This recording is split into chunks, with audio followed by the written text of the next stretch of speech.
Dear students, today we will draw the two ogives. এতিয়া আমি কি কৰিম ogive draw কেনেকৈ কৰিব লাগে সেইটো শিকিম as you know in the previous graphs আগতে আমি যিখিনি graph আঁকিলোঁ it is not necessary to construct any table আমি কোনো ধৰণৰ এটা টেবল বনোৱা নাছিলোঁ কোনো ধৰণৰ প্ৰয়োজনীয়তা অনুভৱ কৰা নাছিলোঁ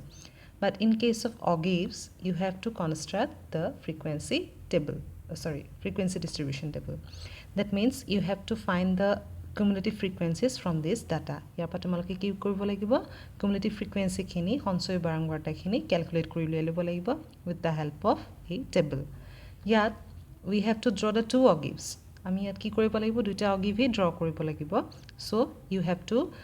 construct the both less than and more than cumulative frequencies যেহেতু ইয়াত দুটা ogive আঁকিবলৈ দিছে আমাক সেই কাৰণে আমি কি কৰিব লাগিব ইয়াত more than cumulative frequency আৰু less than cumulative frequency দুইটা আমি ইয়াত construct কৰিব লাগিব so তাৰ কাৰণে মই first table খন বনাই লম so here is your cumulative frequency distribution ইয়াত মই কি কৰিলো cumulative frequency distribution construct কৰিলো where the less than frequencies are constructed with the help of frequencies and more than are also with the help of frequencies the process for less than frequency is you have to add the frequencies of the preceding classes ইয়াত কি কৰিব লাগিব যেটা less than বনাবা আমি সব add কৰি গৈ থাকিম but in case of more than first of all you have to put the value of n that means total frequency then you have to subtract the frequencies তাৰপিছত তোমালোকে কি কৰিবা subtract কৰিব পাৰা বা আৰু এটা process আছে suppose তোমালোকৰ এটো 6 আছে নহয় first last frequency is the last frequency of the class is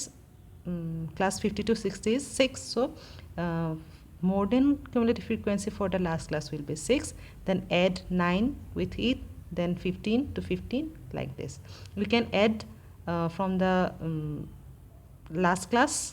and or you can subtract from the first class তোমালোকে কি কৰিব পাৰা যেতিয়া এড কৰিব বিচাৰা তেতিয়া হলে তোমালোকে লাষ্ট ক্লাছৰ পৰা যাব লাগিব আৰু যদি মাইনাস কৰিব বিচাৰা subtract কৰিব বিচাৰা তেতিয়া ফাৰ্স্ট ক্লাছৰ পৰা আহিব লাগিব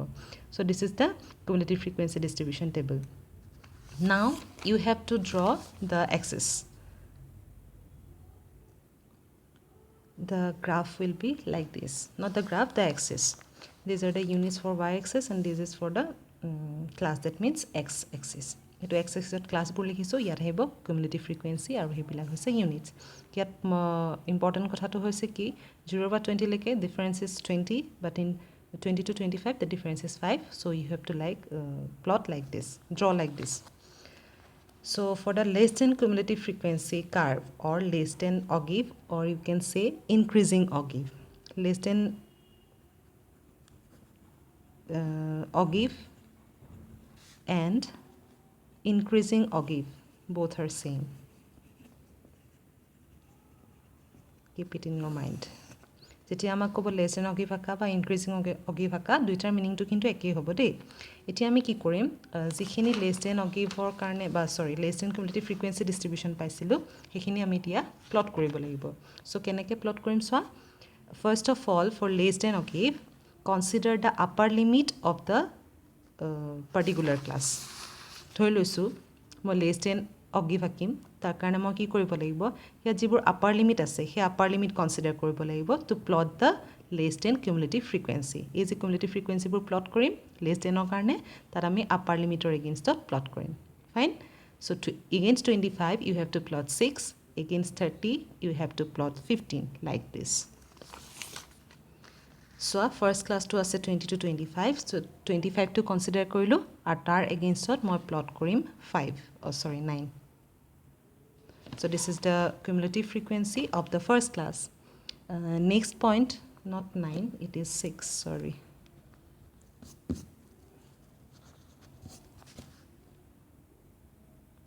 for the first class the cumulative frequency is 6 then less than cumulative frequency for the second one is 15 so plot against the upper limit that is 30 similarly you have to plot all the cumulative frequencies so here are the plotted points of less than ogive ইয়াত মই plot কৰিলো কি less than ogive ৰ কাৰণে যেগিটা আসলে অৰ্থাৎ less than cumulative frequency খিনি plot কৰিলো against the upper limit of the specific classes যেতিয়া আমি লেছ দেন কৰিম এইটো মনত ৰাখিবা আপাৰ লিমিট কনচিডাৰ কৰিম নাও জইন দ্য পইণ্টছ এতিয়া তোমালোকে পইণ্টবোৰ জইন কৰা sorry it is also a freehand graph like frequency curve so this is your required less than ogive or increasing ogive or less than cumulative frequency curve similarly for the more than ogive or decreasing ogive you have to plot the cumulative frequencies of more than group against the lower limit of the class saba jetia tumalke ইয়াত দিয়া আছে না cumulative frequency for more than এই 100 টো তুমি তাৰমানে plot কৰিব লাগিব against 20 ইয়াত আমি কি কৰিম যেতিয়া less than হ'ব upper limit যেতিয়া more than হ'ব আমি lower limit consider কৰিম that means you have to plot 100 against 20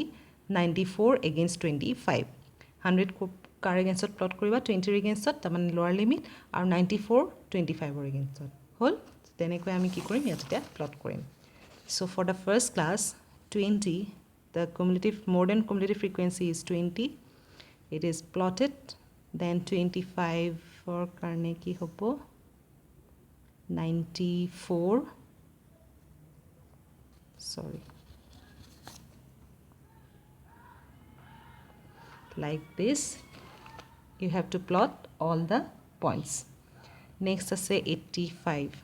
so 30 against what hobo 85 similarly plot all the so these are the points of more than cumulative frequencies more than cumulative frequency karone egita hoise point now you have to join like this join kori dia freehand curve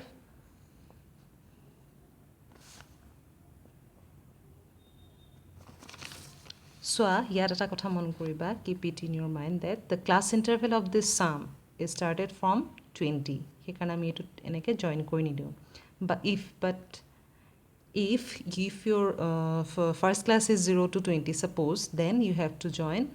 up to 100 তেতিয়া তোমালকে 100 লকে join কৰিব লাগিব কেতিয়া যেতিয়া তোমালক এটো 0 পৰা 20 লকে তেনেকুৱা ধৰণৰ ক্লাছ থাকিব মানে 0 পৰা যদি স্টাৰ্ট হয় তেতিয়া হলে আমি এটো জয়েন কৰি দিম but in this case no need to join up to 100 লকে জয়েন নকৰ এখিনি কিন্তু ওভাৰল্যাপ হৈছে এটো কিন্তু ইৰেজ কৰি দিবা